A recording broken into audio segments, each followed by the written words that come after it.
বিরোধী দলনেতা হিসেবে বিধায়কদেরও বেড়েছে, মন্ত্রীদেরও বেড়েছে।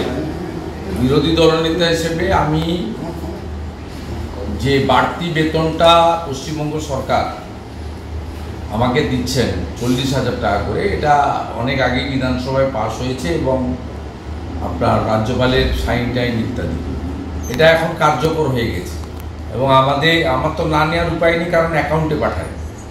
আমি এর আগে সংগ্রামী যৌথ মঞ্চের অনশন মঞ্চে গিয়ে ঘোষণা করেছিলাম, ওদের অ্যাপ্রোচ করেছিলাম, কাউকে কিছু দিতে গেলে তার কনসেন্ট নিতে হতো।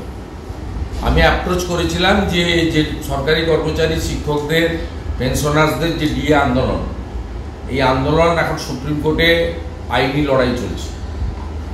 সেই আইনি লড়াইতে তাদেরকে এই বাড়তি টাকা, আমার সামান্য সমুদ্রের বিন্দু, সুপ্রিম কোর্টে মাসে 40,000 টাকা কিছুই নয়, তা সেটা আমি বাড়তি বেতনটা আমার অ্যাকাউন্টে ঢুকেছে। আমি সেই চেক আজকে সংগ্রামী যৌথ মঞ্চের নেতৃত্ব এবং তাদের সঙ্গে থাকা কর্মচারী পরিষদ, কারণ আমি যখন তাদের প্রস্তাব দিয়েছিলাম, সংগ্রামী যৌথ মঞ্চ যেহেতু এই কেসের সরাসরি পার্টি নয়, তাদের সঙ্গে যে কটা সংগঠন যুক্ত আছে তাদের মধ্যে অন্যতম কর্মচারী পরিষদ এই কেসের পার্টি।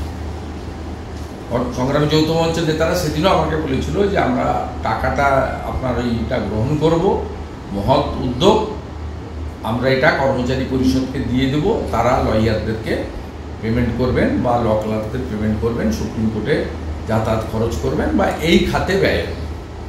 আমি আমার কথা রাখা শুরু করলাম। যতদিন আমি এই রাজ্যের বিরোধী দলনেতা থাকবো এবং বাড়তি এই বেতন 40,000 টাকা দেবেন পাবো, আমি প্রত্যেক মাসেই এইভাবে ছবি তুলে নয়, আরটিজিএস করে বা চেক তাদের কাছে আমার কোনো লোক পৌঁছে দিয়েছে।